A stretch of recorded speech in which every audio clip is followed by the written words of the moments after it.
Welcome to the MMHP and the 989, channeling all styles and eras of Michigan music history, recorded live from the Michigan Rock Legends Hall of Fame, located inside the Bay County Historical Museum, from the city by the bay, featuring Dr. J, Fred Reif, Mr. Mike, and your host, Scott Baker.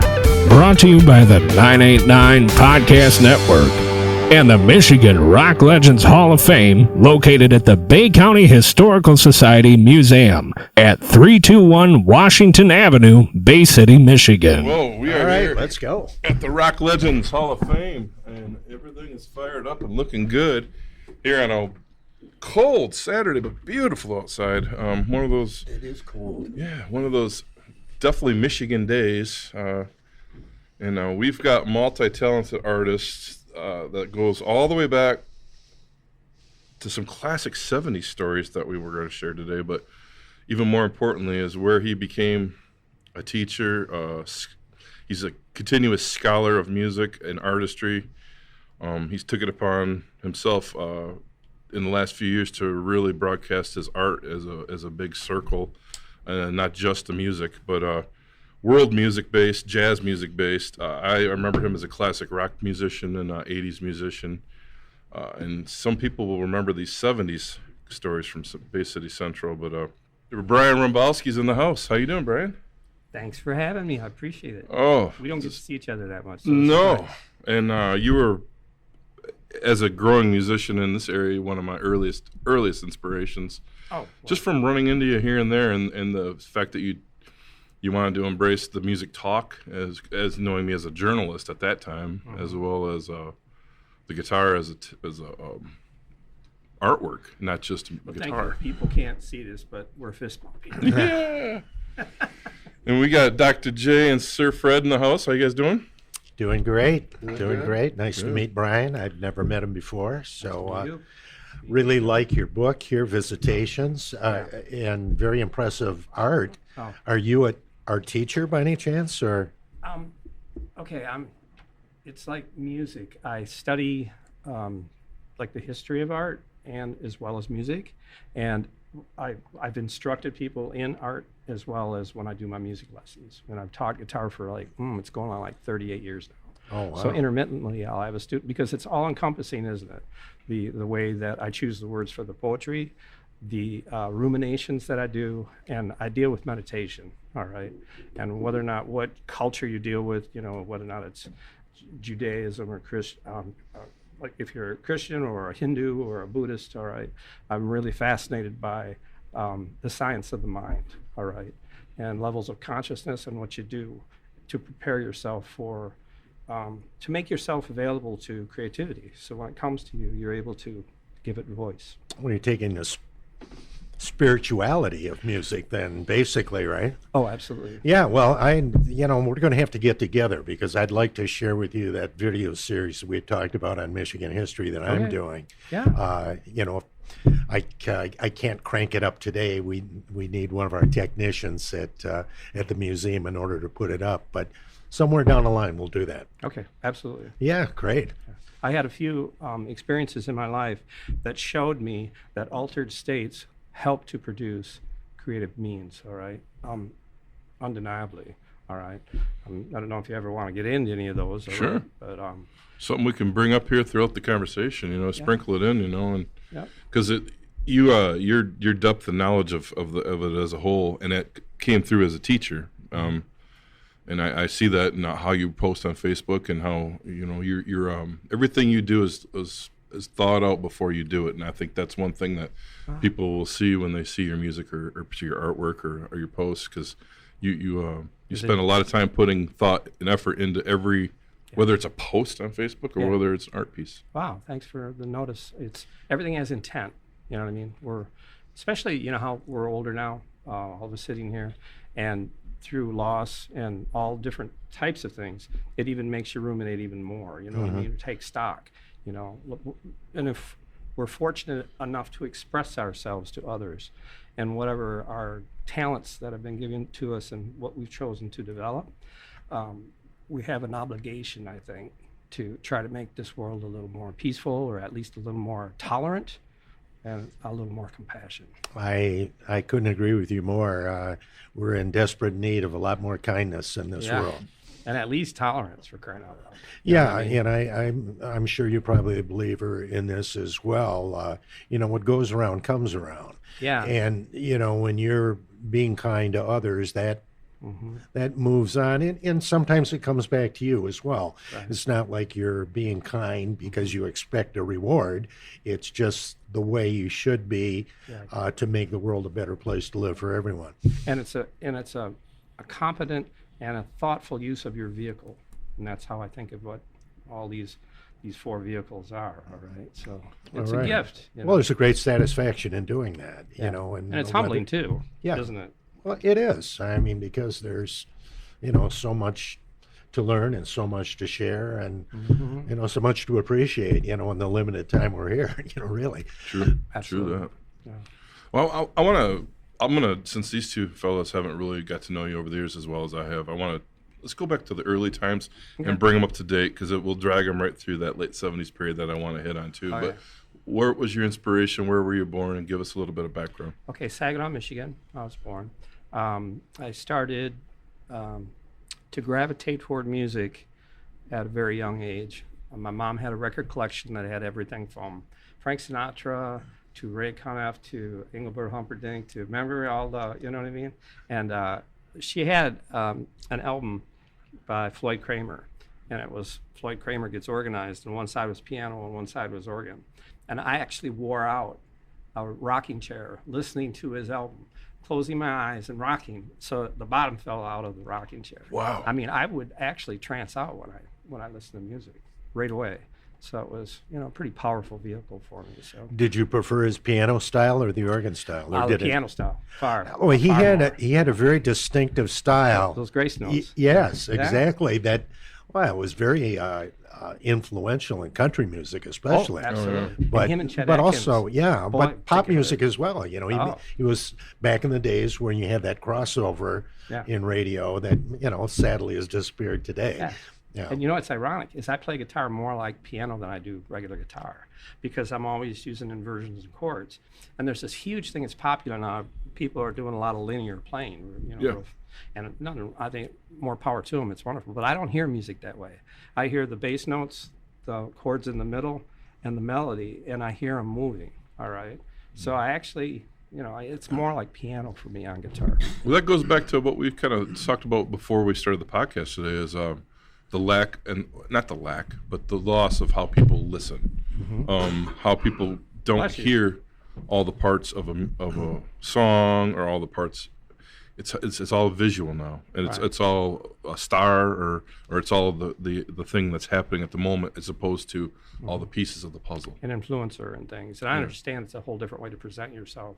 And being an old dog, I'm kind of dragged kicking and screaming into certain things. All right, because I have to watch out.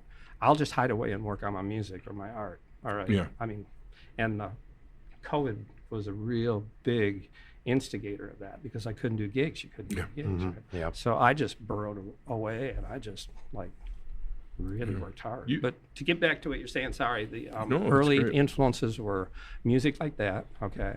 And then I found out about the Beatles because a cousin gave me, in one sleeve there was a couple albums stuffed in it.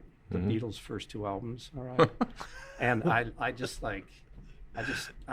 totally freaked. How old were you when that? Yeah. Probably 10, 11, 12, something like that. So I saw the Beatles on Ed Sullivan. Oh, you did. Even when I was little. Just what I was going to ask you, right? It was electrifying. I just knew something was going on, even though I couldn't put it into words exactly. Right. And then the Jimi Hendrix experience, and then I had a friend in high school said, "Hey, here's 2 albums I'm going to lend you. You need to listen to these." That was Led Zeppelin 1 and 2. All right? So then it turned into, this avalanche of kids that I used to play with in the neighborhood didn't see me as much because I was practicing. All right. Nobody saw you as much from there on out, I don't think, Brian. I got lucky to run into you at gigs. You were Mr. Hideaway, that's for sure. Oh, yeah. True.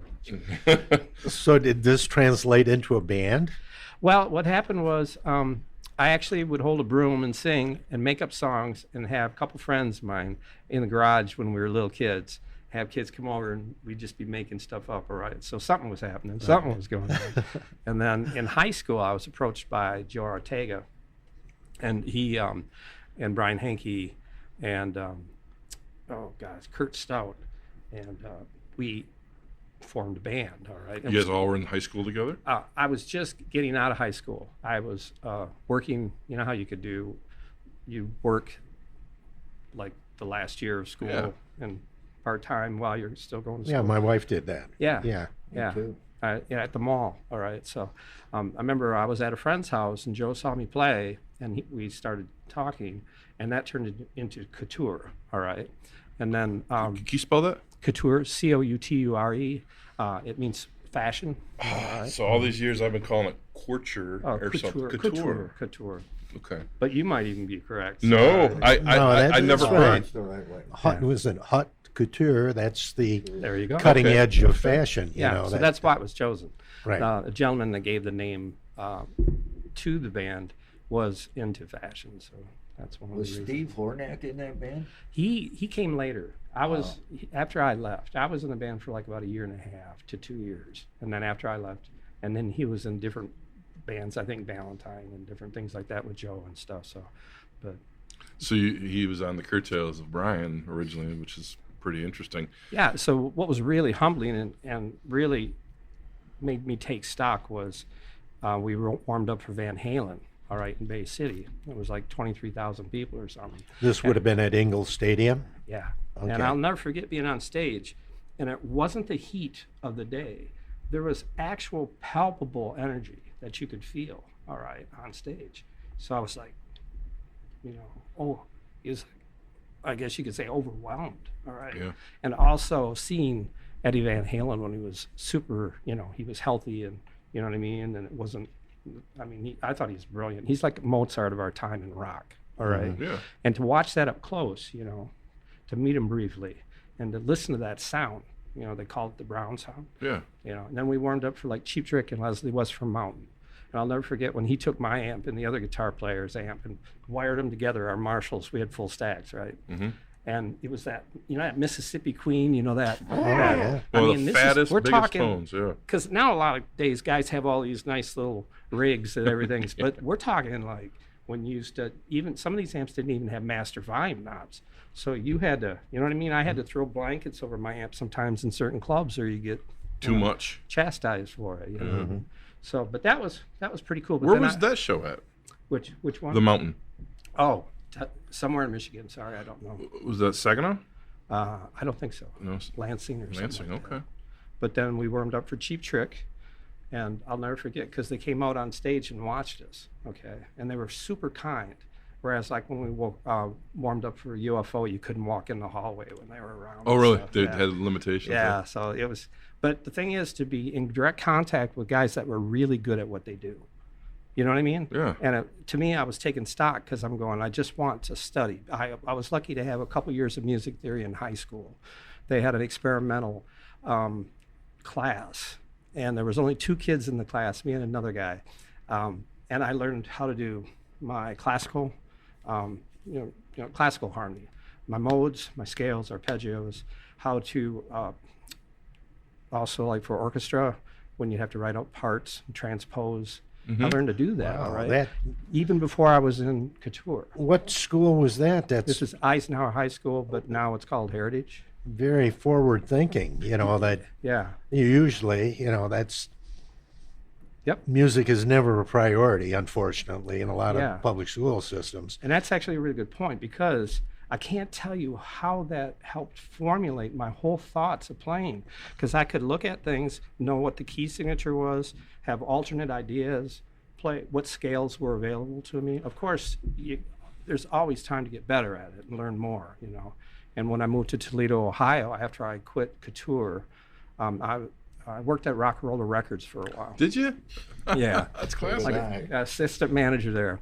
And after I remember Jim Gilson, who was the singer in Couture, he moved to Toledo, and I talked to him on the phone. He said, "You got to move here. You got to move here. We'll play together, do acoustic stuff like what you do." You know.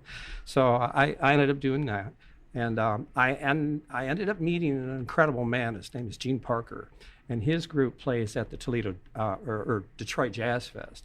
And this guy played flute, vibes, marimba, saxophone, piano, and he was given grants for his teaching to, I think, one through the Smithsonian. And I spent like 2.5 years with him studying jazz harmony. All right. So the first thing he did before we got into the harmonies, he made me listen to the different eras of jazz. Through the big band, I took notes. I boxes of cassettes. All right. That was how you took notes? Yeah. Kind of recorded the sessions? Yeah. And so what I did is he was so influential because his standard was so good. And, you know, Toledo's the home of Art Tatum. I mean, there were some great players, and I taught at Ron's music. He's passed now. And then Durdell's music for like 10 years. All right. So that was 15 years of teaching there for me. All right. While I was still studying. Then I studied classical guitar with Rob Warden. And so I was and then I had this huge, because I remember seeing King Crimson live.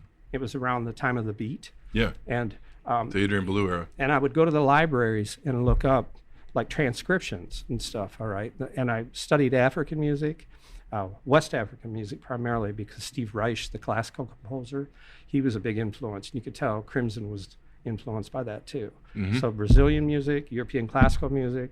I was studying all these forms because I had this in my mind. I knew it would take me many, many years. But what I was going for was a world prayer music. Mm.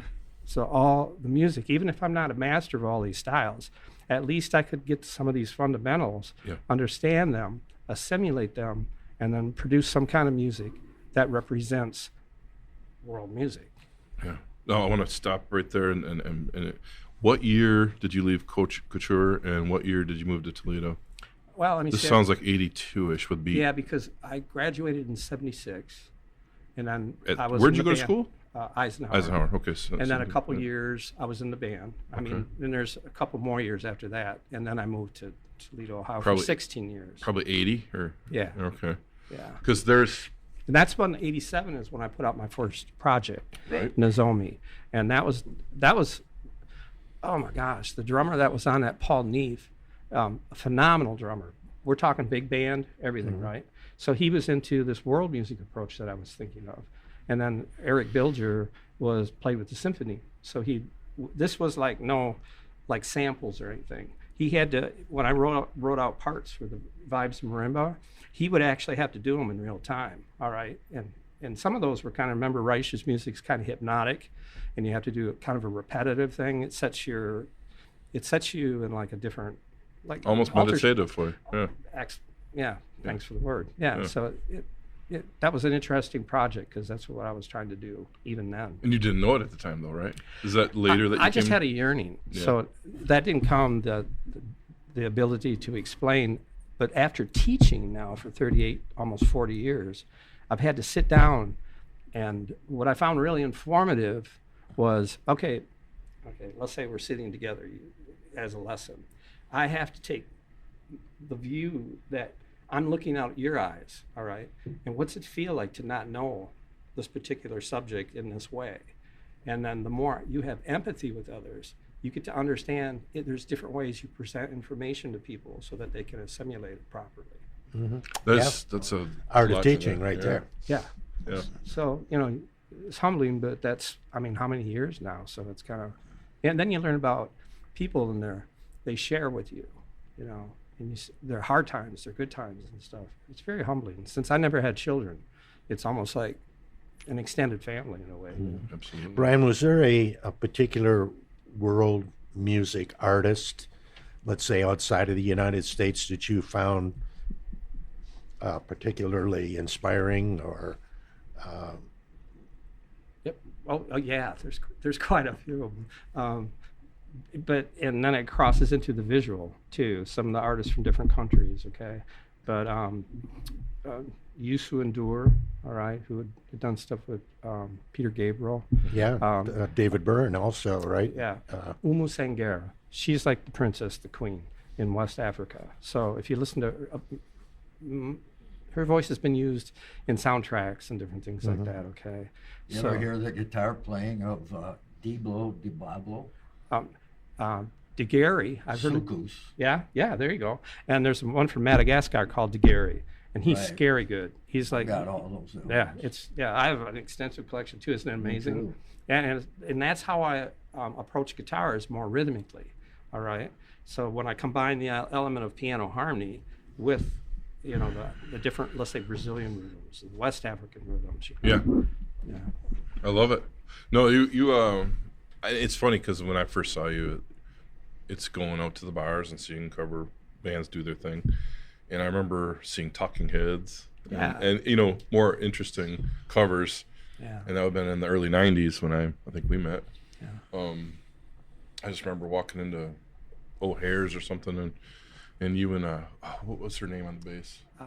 Susan Light. Susan Light, yeah. Just tearing it up, and Susan you Light. guys intertwined like in a way no other bar band did. Yeah. And it was That's interesting to hear you say that. Yeah. That's cool. And I just I just got the visual of walking in and seeing that, and we were, I don't know, it was just one of those things that took your breath away because you didn't think of it like that. You just thought you were coming in and music was going to happen, Right. or you were going to see a song you might like, and it was a whole other thing to see interactions. Yeah. And Susan's fantastic herself. Well, she's like a little Yoda in herself Is she still because playing? I don't know. She was playing some more like heavy music, and it was really good. She when I was into heard that late 90s Yeah. heavy stuff. I used to play Most of with her us, brother Jerry. Oh, okay. Oh, She used to be on Facebook. I haven't heard from her in many Right, years. I haven't seen her on there lately. yeah. Her rhythm is so tight. Her pocket was so good. What so band that's was where Perpetrators. Perpetrators. That was it. Yeah, I remember O'Hara's. There you go. There you go. People come out and go. I'll never forget this. One guy comes up to me. He goes, "You play kind of funny."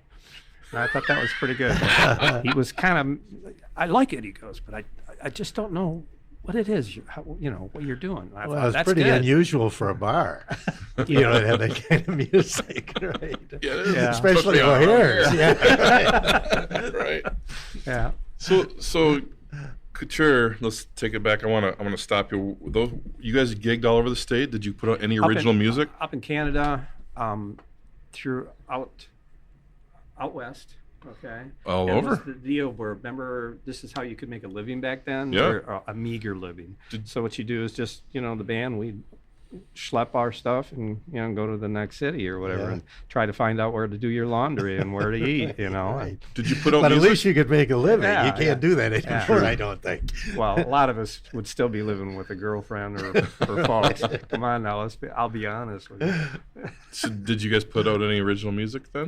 Well, see, now here's the deal. Even at that show, there was kind of contention within the band because we ended up playing all originals, but we ended with Rock and Roll by Led Zeppelin. Yeah. All right. And then, of course, everybody freaked then.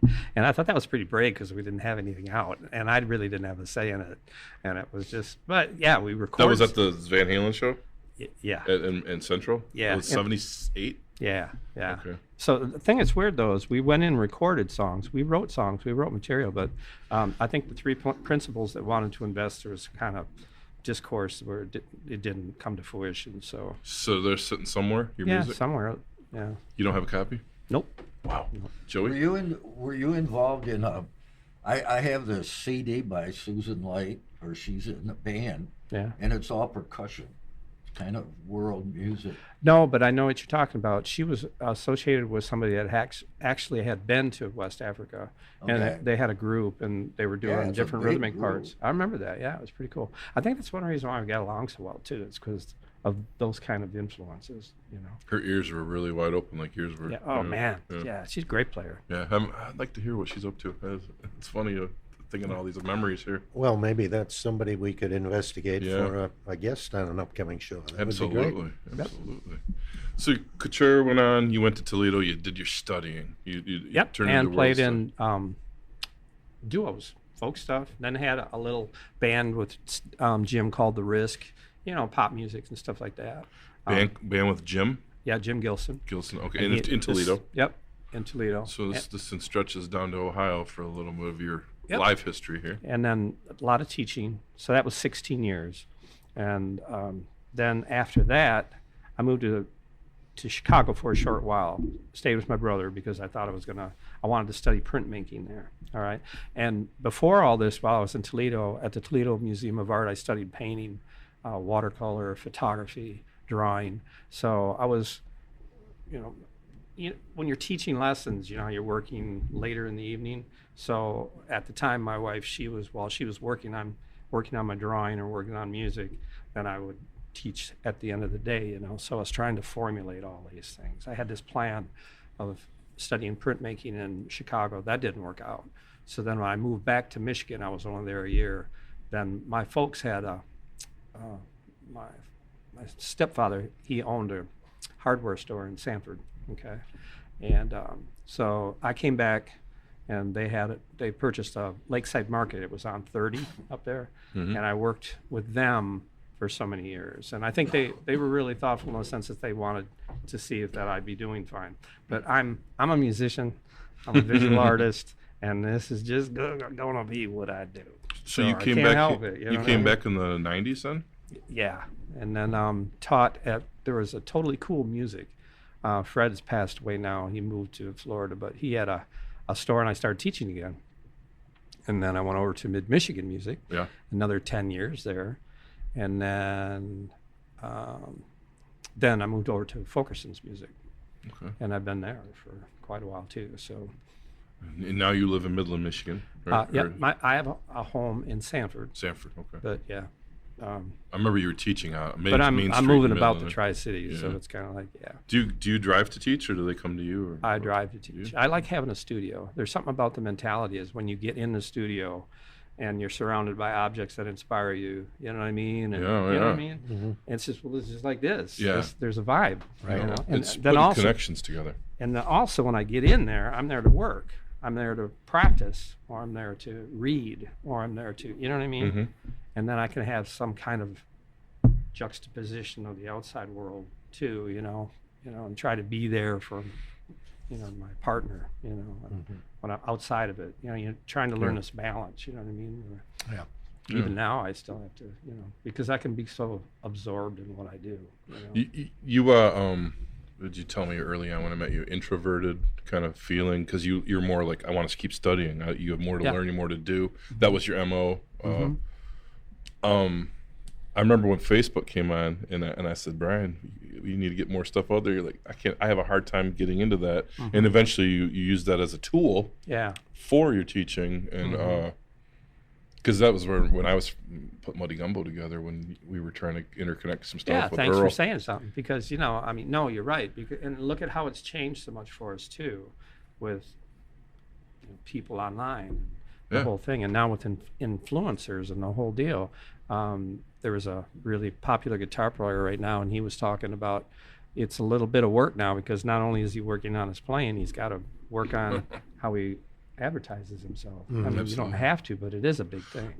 My friend Adam Levy, Nora Jones, Tracy Chapman, he's a great player. Yeah, we saw him at the Jazz Fest last fall, and him and I have been talking about some stuff lately, and he said, my whole world is consumed of putting my week together and planning out. He edits his own videos for Instagram. Wow. He does all his promotions. Everything is in-house. So, like, I said, we're coming to Detroit. He says, well, from 10 to so-and-so, I'm going to be filming videos for my YouTube channel and for this. And then I'm doing my Patreon channel. His weeks are broken up as a live playing musician into his advertisements that run through the week, or his inspirational pieces just from social media. Right. That's part of the job now. Oh, absolutely. So, and he's like as pro as you get, Yeah. And it's like, wow. And when I play out, it's important for me to play out, because I get students that way. People come up and want to take lessons, which is wonderful, so, and then by, it's spreading out online, But I'm in this phase now though, because I'm teaching 4 days a week. I'll be semi-retired for the rest of my life probably. I mean, because I have to work being a musician and a visual artist. But the thing is, City Forest, the Tridge, this nature. My partner now, she grew up like camping and doing all this stuff. So we've visited all the the Great Lakes, and there's this energy and all that, you know what I mean? So even though I spent most of my life in a room, all right, seriously, all right, like just practicing thousands and thousands of hours and drawing like all day long, taking a break to go to the bathroom and eat, and then doing it again, right? and reaching the state, all right, that I actually live in that state now, all right, and because of that, I'm actually, sometimes my senses are more acute. So when I do visit these places or sites or like this, there's an energy to it, you know what I mean? And if you make yourself available and sensitive to it, open up to it, you know how you're not trying to force your personality on things, you're welcoming, then pretty amazing stuff happens. Those words you just used were some of the first words you shared with me, like on like a private friend thing. Really? Like saying, just because that was when we were talking about like Miles Davis, the quintet. We both love the second great and quintet. it was like, just open yourself to it, Scott. Just absorb that, and it was almost like hearing it verbatim how you shared with me back then, in the late '90s or whatever. But, that's cool, man. That's you took it on as a lifestyle. Yeah. Student and a teacher, and so everything's an experience to you, which is you've filtered through all your art with, and we got a book here today too. Yeah, it's called Visitations, and why it's called Visitations is this explores the male-female energy, and what it is an analogy for left and right, up and down, black and white, man, woman, everything. You know how two hemispheres of the brain, everything is like dualist. Republican Party, Democratic Party, you know what I'm saying? Yeah. But the idea is, how do we look at something towards unity, or at least some kind of acknowledgement of each other? So that's what's happened is I found out through meditation, all right, through this process that I do, like alpha, beta, theta, delta, the brain waves, all right? Theta is very creative. So if I'm allowing myself to be in a certain point, I have visitations, all right? These things are almost like things that I just talk to or see. All right, not to freak anybody out, but it's just like having a conversation with you. All right, but the words aren't always as easy to grasp. What you have to do is, you know what I mean? You have to listen really intently. Or express, right? Express. But then, as I'm doing this process, I started working on these drawings very intently, but I wanted to incorporate some kind of symbols with this that were representative of a bigger thing, all right? More than one dimension. So to me, there's another dimension that accompanies this. There's a Scott talking to me, but there's an energetic Scott, all right? And that architecture is just as real as you are, all right, right now. And this, to me, it's like just channels on a radio, all right? You and I, all of us here are on this frequency right now. But the thing is, we can learn to like feel different. Like cymatics, I started studying that a bit, and that was like, how come these monks and these people that allow themselves this really intense and quiet time see these energetic patterns, all right, that match up these mandalas from cultures all over the world, all right? So the thing is, for me, is allowing these, having a dialogue with those, and then collecting the poetry over the last 20 years, on and off. So you took poetry that you had written, and then you paired it with the photo that you drew. Thought was most appropriate for it. Which people can see a lot of your work almost every day right now on Facebook. On Instagram or Facebook. Instagram. Or because you're always putting out something new. Yeah. Where can people get this book at? They can get a hold of me either through those social media sites, all right? Is it at a store right now, or are you able to get it sell online. just of your own? Just come see and me, and I'll give it gigs, to you. When I'm playing gigs. Do you take them to gigs with like a CDs we used to do? Yeah. Yep. Okay. Yeah, hawking our wares. There we are. So this would be reaching sort of an altered state. Yeah, to an extent. Can I read so I think a something lot of people, when you say altered state, right away they're thinking about taking a drug. Yeah. But you're being reaching these things without having to rely on it. In fact, drugs probably would get in the way. Right, and that would be a distortion. You're talking about a meditative clarity. Yeah, right. Absolutely. Which is, I did want to just come back to that too. Like, let's go on to that realm now. So take us into that. Okay, out of Visitations, I had a foreword written by a wonderful friend of mine, a drummer that was a teacher also in Toledo, Ohio, and he's gone on to be quite a teacher, all right, and educator. His name is Louis Simon. He wrote a wonderful foreword for me and then asked me questions concerning the art, all right? So, and can I read you? Absolutely, we would love that. He said, could you discuss the importance of female or feminine figures in your work? And I said, it's a need to explore and appreciate the feminine aspect / principle to support and learn to form one. And then it says here, what would you say are the main themes of your visual art? What led you to them? And I said, to produce a form of contemporary sacred art through reflection, it becomes a shared meditative exercise. And it says, what do you hope to communicate with your art? To show a journey that reaches for a universal statement, a language, a meditation on duality, and a resolution. All right, so that's, some of these, like, can I read you one? Please. Sure, do it. Okay, I'll meet you on the road of caring and reflection. I'll meet you at the sea with its depth of dreams. I'll meet you with open arms at a forest edge, and I'll greet you as someone who comforts me. Oh, very nice. And then there's what the real important thing was, okay, she ran the tip of her finger from my inner arm up to the palm of my hand, saying, the river flows through you. You know that, don't you? And then this right here is Tonglen, and the Buddhist practice of you inhale the discord of others, all right? And you exhale, hopefully, what will be more purity in this world. And not just alive in this world, but from the past as well, as you show in those fish. Yeah. And that here, now this is, to me, it's an actual force. The unity is this, it's this, this muse, all right? And I'll read you this. It goes, the muse danced right in front of me, spinning and laughing, then stopping to eye me carefully. You think you can withstand the energy of the creative fire? Do you believe in the unity of souls? Clicking the bells between her fingers, she breathed deeply and returned to movements that seemed to echo the rhythm of the earth itself. So, Beautiful, Bryan. Yes, very Thank you for bringing this. inspirational. Oh, yeah. Yes, thanks. indeed. But that's what it's for, meditation, hopefully that people can just ruminate with and just sit with, Man, thank you, Bryan. That's just beautiful. Yeah, and I think it, gets you to think about the creative spirit. Oh, absolutely. And how to that's what you want, right? be irrespective of it. Exactly. Yeah, and welcoming of it, because it really wants to be there. It does, and it's funny how it just will come to you, just like out of nowhere, out of the ether or something. Yeah. Yeah, and I took these classes with Robert Fripp for 1 week, and he said one thing about music sometimes chooses unlikely characters to give itself form or express itself, And so to me, it's just like, if I have fears, and I have things I have to work on, just like everybody, right? But hopefully we acquire some tools that help us, unite a little more and have respect for each other. Can you tell us a little bit more about these classes with Robert Fripp? Yeah, it was the beginning stages, not the advanced ones. But I went to Claymont Court in Virginia. All right. What year? Oh, geez, sorry. This is like 90s? Toledo, yeah. And it was early on. You had to write an essay, and then he chose people for the class. All right, like a short little statement why you wanted to be there. And when you went, they had classes in something called the Alexander technique. All right, which is body awareness. And I learned something that transformed my playing. All right.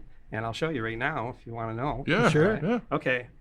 Take your finger, push it into your leg. Now lift your finger up.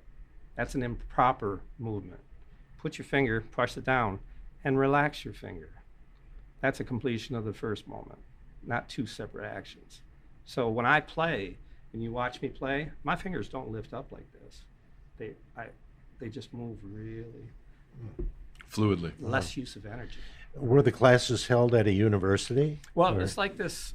It looked like an old building, and it had all these rooms, and it also had like what would have been like an area where like where we'd move horses around. You know what I mean? But it was like a round building. Okay, just an old place that they had acquired. All right, and really interesting because you have a meditation awareness class in the morning where you'd feel your feet or your knees or your legs or your neck and your arms, and you feel where tension is, all right, or just place attention on those areas. And pretty beneficial because you're more aware of your being, all right. Yeah. And then they'd have art classes or guitar classes and the dynamics of working with others, all right. So even though I didn't feel the need to his art form is a pick, right? I'm a fingerstyle player mostly. I teach with pick and can play with pick, but that's not my realm. I don't go for the linear thing for myself personally. I like the fingerstyle, but I learned to really appreciate it. And his being too, when someone would play something and he would say, here's a variation, how about this, or how about this, or how about this? His creativity is so acute that it's pretty frightening, really. He plays in that whole other tuning too. Yeah, it's a new standardized. That's how we had to to do that. And it was early on before we actually even heard about that in, the magazine articles and or stuff. social media. So Yeah. then it reduced everybody down to 0 because then you couldn't just play all your licks and be fancy. Yeah, pants, you can't just do a D chord. You're Yeah. like, where is You gotta this sit on the there neck and now? play. Yeah. Schematics and stuff, picking exercises and things like that. So fascinating to hear that. I noticed too when you're kind of like when you were talking about teaching through the other eyes of a student earlier, and some of what you said there, and how it brings you more into the room of what actually is going on, and brings the past to the present.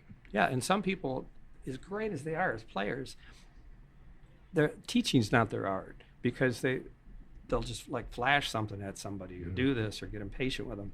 But you really have to, you just take a breath and you constantly remind yourself, or not constantly, but often, what it's like to not know this. You know what I mean? And you have more empathy for someone else, you know? Yeah. And it's not just about music. No, about you, life, yeah, too. yeah. You can take all these lessons in music that you're doing, or art, and Yeah. you can apply it to daily conversations with the guy at the grocery store. Absolutely. Yeah. Your being, your awareness of another, and yourself,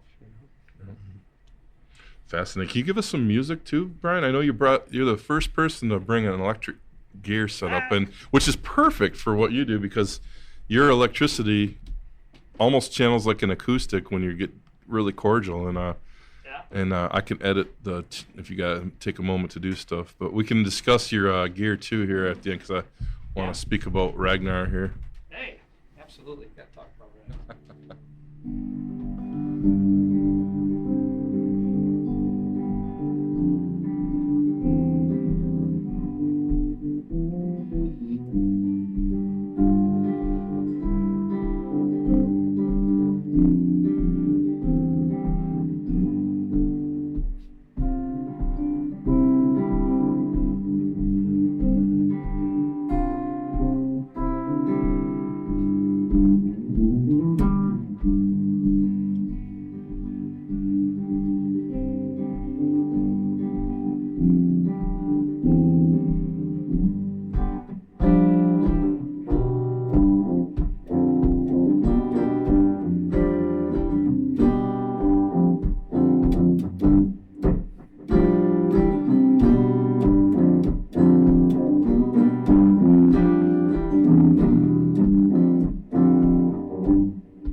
Wow, very nice, Beautiful. very nice. Beautiful. What was that piece called? Country song. Country Song. Is that on one of your releases? We haven't talked about your releases yet. No, I went to Andy Reid's studio, did a whole bunch of demos, and that was before COVID. So I've got like a whole CD that no one's really heard. So And how many records do you have out now? And can you go through them year by year? What okay, are the names there? sorry I don't know all the years, Okay. but I can tell you what they are. Sure. It's going to be Nozomi was first, Yep. and then The Journey, The Journey. Yep. and then I did another one that, let's see, okay, The Awakened Heart, Yeah. and then the last one, Two Steps Closer to Zen. Beautiful. And as that on, can you get that digitally? Can our listeners listen to that online? Everything except Zen is like just on YouTube, so I'm not on any other formats. Okay, but they can get it on YouTube then. Yeah, and they're all listed in like a playlist. So So it would go to your name, Yep, and then that's Which how is you find it. Bryan BRYAN. ROM Rombalski BALSKI. Yeah. All right. I'll definitely add a link when we run the show too. Okay. And I noticed you're using your Paul Reed Smith right now. I did see you recently picked up a Jimmy Page Telly. I got it here. Did you bring it? I brought it to show you. Okay. They put out a limited edition Fender did of the Tellys, and he surprised everybody online by saying, "Look what just came like a few weeks ago." So we're like, look at this. Yeah. Those are We'll pretty get to hear it too. Yeah. Very nice.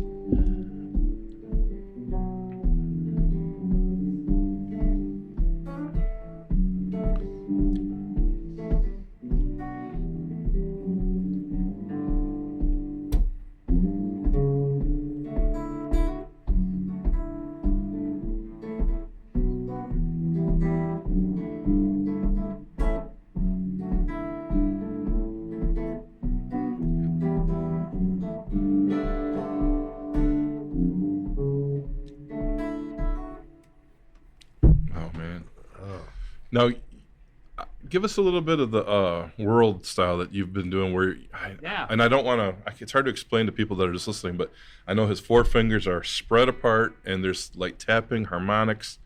There's all sorts. He usually has a comp going on behind him by this band. The Bryan Rombalski band plays about every other week in Midland. Yep.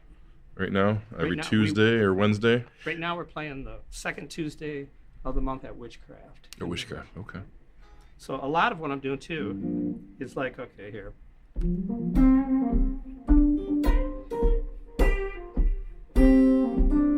Yeah. I'll give you an example of one of the world music pieces. Yeah.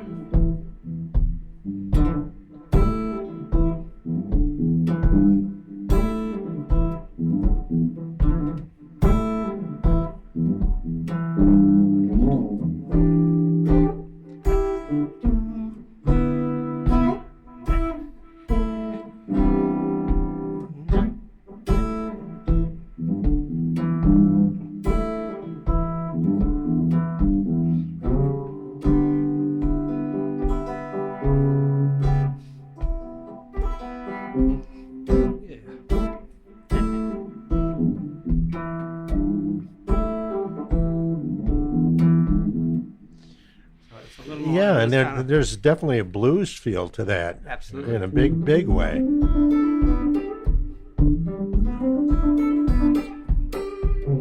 So I use a lot of fingerstyle patterns.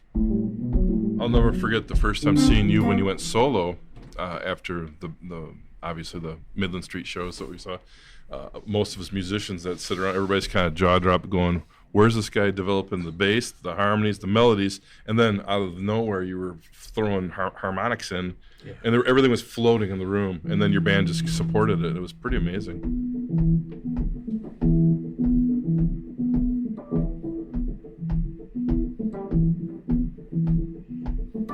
Yeah. So like marimba parts and things Yeah. like that.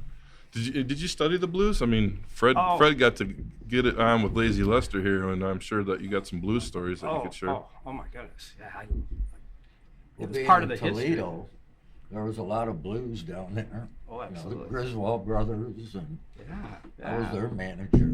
Yeah, so and when it goes back for me too is like old Fleetwood Mac with Peter Green. So like.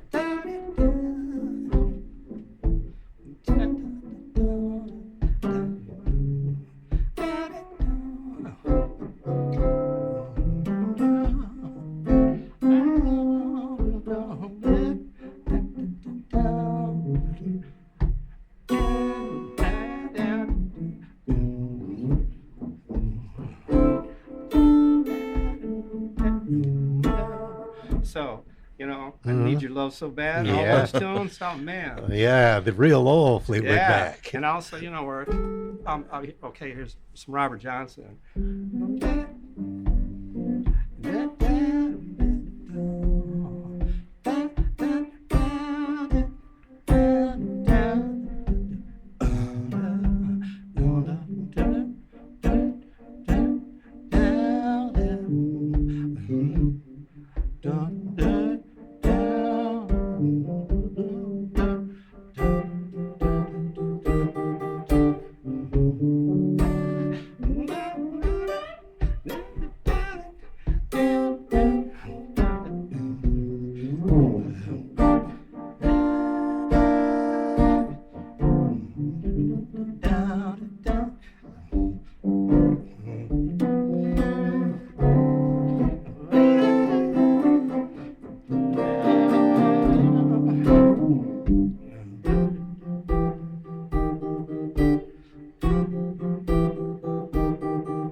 Thank you, Bryan. Yes. Using your fingers too.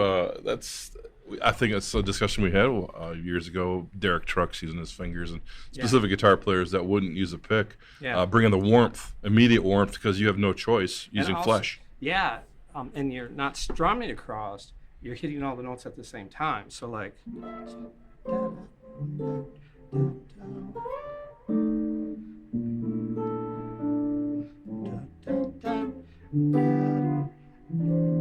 And sleigh.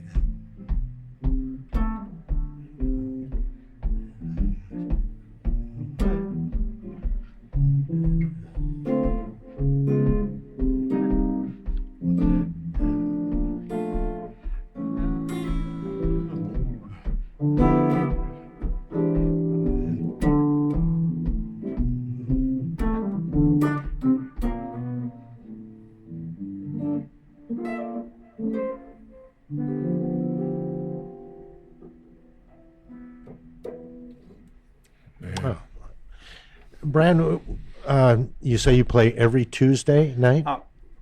We play the second Tuesday of the month at Witchcraft. And then And Witchcraft is where? It's on Ashman Street in Midland, and it's really nice. Is place. it a bar or what? Yep, they'll have different Witchcraft Michigan. Brewery? Yep. Oh, it's a microbrewery. Yeah. Okay. Or they handle like beer from all over the state. Okay. Not just their own. They don't Right. make their own, or Right. it's just a bar. And it's called Witchcraft. Yeah. Okay. WHICH. All right. Okay. Witchcraft you want, yeah. But Nick, the manager there. So there's not going to be any crowds with, burning torches or anything like that out there. No. It's a home of Satan. I'm not doing any Sabbath or anything. Not yet. Yeah, we'll Maybe sneak someday. it in. Yeah. But the main thing of what we do too is we try to take tunes that people like, okay, here's instead of course you want to do originals, but here's how I thought I'd maybe try to do it since it's an instrumental band, I'll take a song that people will know, but I'll rearrange it. Like, can I give you an example? Please. Sure. Okay, see if you.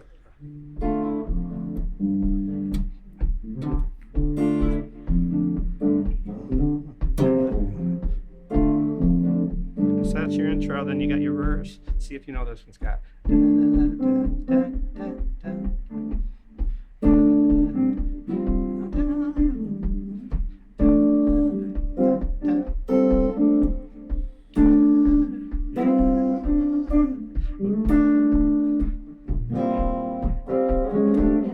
Just a shot away.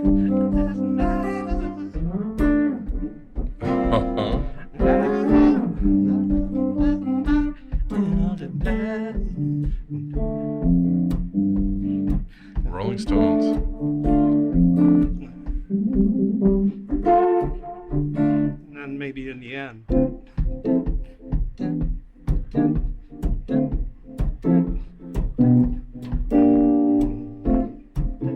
So Yeah, give me shelter. harmonies with your Wow, favorite, it's totally almost unrecognizable. Yeah, and then we do Two like a version of cigarettes, Stairway to Heaven, but as if it's like an Argentinian influence to it. Wow. Have you ever heard of a group called Nouvelle Vague? No, should I? Really good. Well, they kind of do the same thing. I think it's maybe a French group, but they take well-known songs, by a number of different artists, like Echo and the Bunnymen or Yeah. Joy Division, and cool. change them into like a song, like into a samba, and Yeah. it's very interesting, and it reminded me of them as soon as I heard you. But theirs is maybe a little bit more recognizable Right. than what you were doing with "Gimme Shelter," which Now, is can probably you- my favorite Rolling Stones song Oh, of cool. all time. Now, would you know this song? Just tell me, all right? So what you think?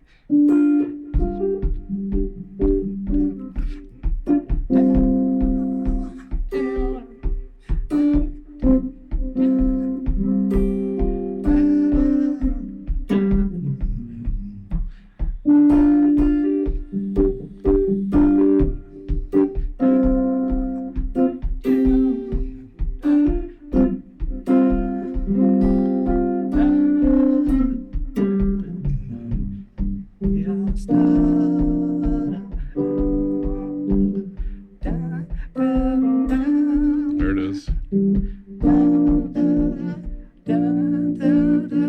Right? If you're- Woodstock. Yeah. Oh my gosh!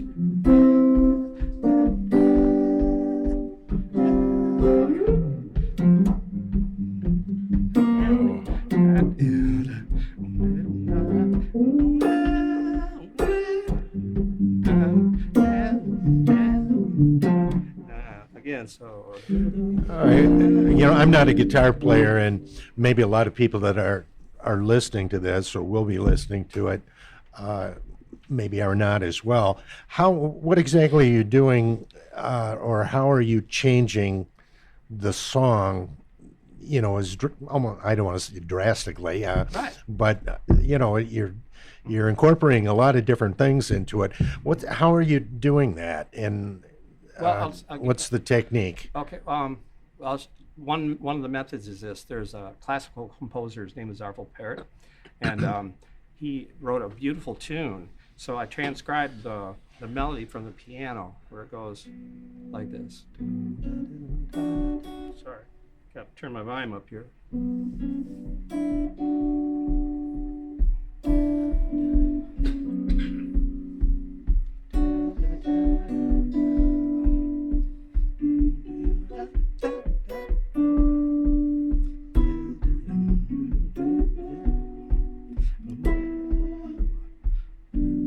So that's his piece. And then I thought, okay, since he studied early Christian music, all right, like Gregorian chant, I needed a chorus.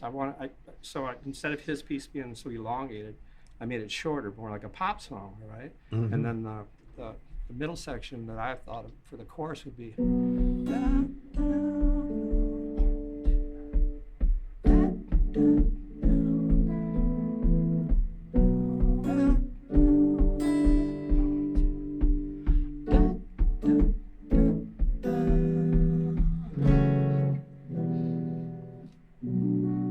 This technique-wise, I'm using a percussive style. In West Africa, you'll see a lot of players using the thumb and the index finger. So instead of strumming downward, I hit the note and I pick upward.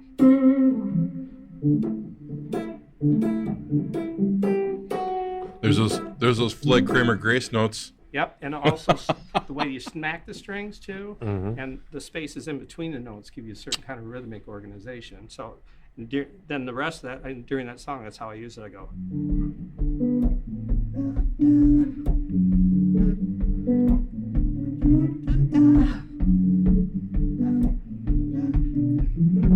You hear those little.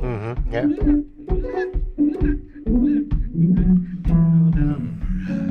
So.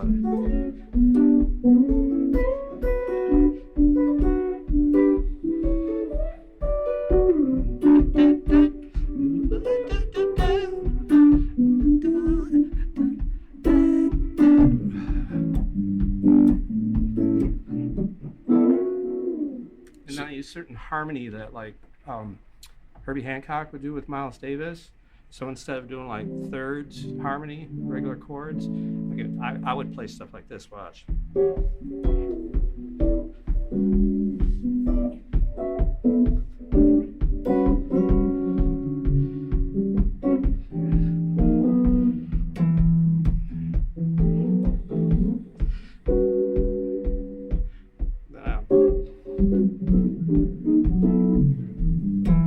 So it's notes all stacked on fourths like a piano player instead of and this is the type of thing you'd be doing at Witchcraft? all the time. Yeah, all the songs we do. And this would be the second Tuesday, which, well, of course, no one's going to hear this in March. That would be 6 months from now. That would be what? The second Tuesday would be maybe March 11th or 12th, something like that. I'd have to look at mine. Yeah, Did it's you got play to be there this one week? of the two. We played, well, now we're edging the end of the month. We played the second Tuesday this month, so it'll be next month. We'll do this. Okay. Yeah, I think it'll be March 12th. All right, I'm yeah. trying to figure out Very good. this would be. Yeah, that's fantastic. And Yes. and your time that you're doing this? 7 to 9. 7 to And I have, 9? End at Carrie- 9? Yep, 7 to 9. Before and senior citizen curfew? That's right. it works out better that way. I can break down all my equipment and get home, and I'm not all exhausted. Yeah. So. Well, I love how you bring the inflections in to answering what Gary was asking you earlier, like to Give Me Shelter or something. It's like you decided to take it and utilize your different world music approaches to the chord pattern. So you take the chords and you put them into fourths, or whether it be a student thing on the guitar or a piano thing, but also with the sound. Right. You're incorporating the sound and your technique into it to make them individualistic, which I was trying to gather on the fly there, and Thanks. trying to That helps me listening to your discussion. Yeah. I'm like, I get it. Okay. Yeah. But, to see it is to believe it. And, Yeah, it's awesome to watch you yeah. play it. Oh, thank you. And you got a brand new amp made by Mr. Ragnar Avery over there. Yep, Avery amps. Avery amps. Yeah, tube amp. And you got, I think, a couple years back, just coming out of COVID. He built that for you. Yes, and it's beautiful. It's wonderful, warm. He's out of Kalkaska, Michigan. Yep. An amp maker and a photographer and good a former human- student of yours. Yep, former student. He's a wonderful human being and just a wonderful photographer too. Yeah. Well, it's going to be kind of rewarding, that you have a former student is branched out, kind of probably very much inspired by what you taught him, and Yeah. then you get to work with him, Yeah, which is pretty neat too. And they go higher than you in certain aspects. Well, that's okay though, right? Yeah, I had one student, you he- want that to Yeah, happen, really. I had one student. He went on to Berkeley. Then he went to the conservatory, and he's a keto master, and he's a Zen Buddhist priest. And it's just some of the fascinating people I've met in doing this. You know what I mean? So, in turn, they kind of inspire you to try to keep. You know what I mean? Try to keep that ball burning. Yes, indeed. Speaking of your inspiration, when you sit down to practice, is that also a writing time, or is that a special, different time? Well, it could be specific for certain things. It could be like, okay, the cycle. This is what from Gene, the cycle of fifths. So this kind of thing: C, F, B flat, E flat, A flat, D flat, G flat, B, E, A, D, G, C. So that's all 12 notes. Mhm. All right. So then if I go,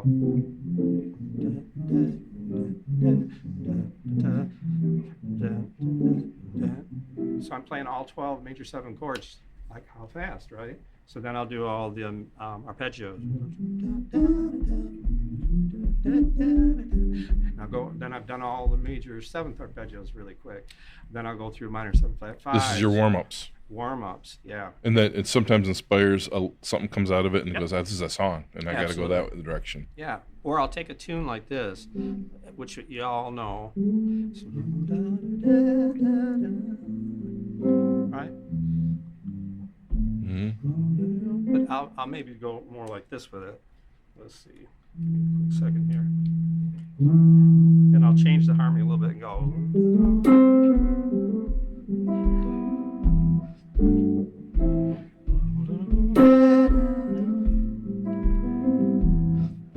Now here.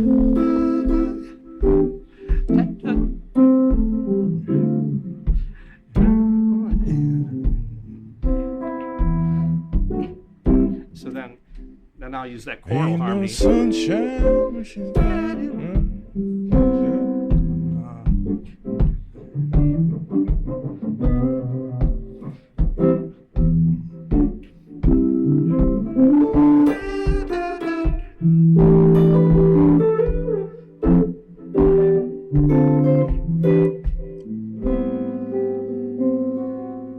It's amazing hearing that. I can hear from the time I met you, like the Adrian Belew influence, the Peter Gabriel influence, the Talking Head influence, all the different articulations. So you can kind of take your personal jazz-inflected world music influence, and then you're adding those licks and pieces that bring people right into the zone of different eras Yeah. within that. Yeah, and then also too, we don't want to exclude things, so it'd be kind of like, you know what I mean? Yeah, you pull that pick out and you're right back to where you started way back Yeah. when. Your Van Halen licks and your Yeah. Zeppelin licks and your Sabbath and everything else that you got going on from your Yeah, so you pocket of the past. can make it all hopefully come together. Beautiful. Yeah, wow. Well, BryanRombalski.com. You have a website, Brian? Nope, No, it's just Facebook it's in the making. and It's Instagram. just face. Facebook and Instagram. And how are people getting a hold of you for lessons?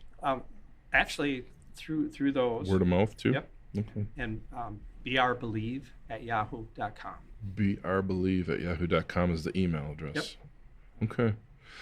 Sanctioned away in Sanford, Michigan, one of our finest, purest talents of originality and thanks. deepest wells of music, is without a doubt in my lifetime era.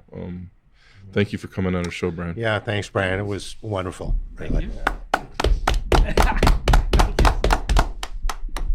Mucho thanks. Oh, dude. On behalf of our hosts, This podcast wouldn't be here without generosity of the Bay City Historical Museum, which hosts the Rock and Roll Legends Hall of Fame.